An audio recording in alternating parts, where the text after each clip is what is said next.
Today we are here to talk about the Dagger of Eternal Best in slot. Why is it overpowered and where can you get it? Let's jump right into it. So why is it that this level 49 epic dagger is so powerful on a mage? It's due to our ability to AoE farm. The mage class in general is an extremely powerful class. I'm gonna show you a couple of clips of that with a lot of toolkits, but what drags us down is our dependency on the hated resource that is mana. It takes so long to drink up and it takes so long to regen. How many hours did you spend drinking in between pulls while leveling? When you're farming gold between clearing packs in your 12-minute dungeon lockouts, what is it that takes up the most amount of time?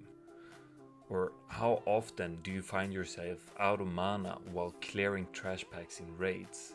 Imagine a scenario now where you would have infinite mana.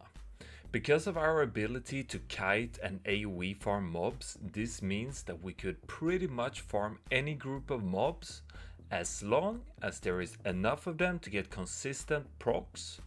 There are no casters or no ranged mobs in the pack. So suddenly it doesn't matter if the mob has 1000 health, 10,000 health, or even 100,000 health. So as we work our way down the timeline of Classic, hopefully we will be able to find new impressive farms enabled by the possibility of this dagger. Kinda like the Moradon 1 pull that was figured out. Also, the fact that this is a weapon is what really pushes it over the edge, since in Classic you can actually swap weapons while you are in combat. And yeah, by the way, quick shout out to my boy Acerone for this video on him farming with the dagger Sulfurak on Classic WoW. This opens up another world of uses for the weapon as well. You are clearing the core hounds in MC, swap to the dagger and get full mana. You're doing the suppression room in Blackwing Lair, having a hard time regaining your mana after, patting the little DPS meters with your beautiful AoE spam, even though the main tank explicitly told you not to. The things we do for logs, am I right? You're low on mana for phase 3 of Nefarian. You equip the dagger, you do a couple of arcane explosions on the ads and poof, full mana. The usage is pretty much just limited to your imagination and the scenarios you can find where it's useful. So, how does it work? Chance on landing a damaging spell to deal 100 shadow damage and restore 100 mana to you. Unfortunately, this does not proc of Blizzard, what I have heard. So you better get those happy feet going and start practicing your Cone of Cold AoE kiting, since it can proc off Arcane Explosion and Cone. Another nice thing with this dagger is that the average damage of an Arcane Explosion is between 300 to 400 non-crit, and that means that every POC will actually increase the damage of your Arcane Explosion by between 25 and 33%, which is quite impressive. So, where can you get this insane dagger? It drops off this hot little princess, which is located at the deepest depths of Moradon. She's very easy to solo, and you will be looking at a clip here on how to solo her. Just make sure you don't let her touch you, because she will Wind Fury you and do massive amounts of damage, and you will be 100% fine. You run, you press Fire Blast on cooldown, you use your blink when you have to or when she throws a stone at you to not get stunned.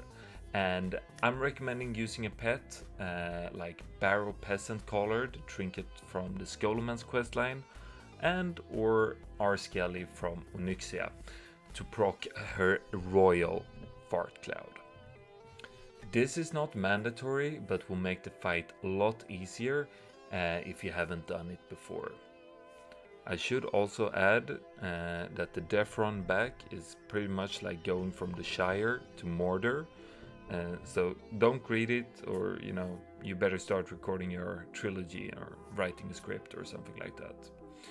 Also, the drop chance is pretty horrible with its 0.2%, so it should take you an average of around 500 kills to get this dagger.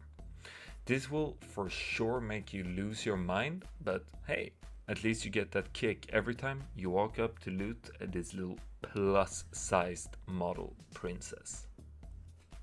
I also want to throw out a quick disclaimer that I have not gotten the dagger myself, so I haven't been able to do further testing of the exact proc rates, etc, and I will provide more accurate information on this as soon as I'm able to get the hands on it myself.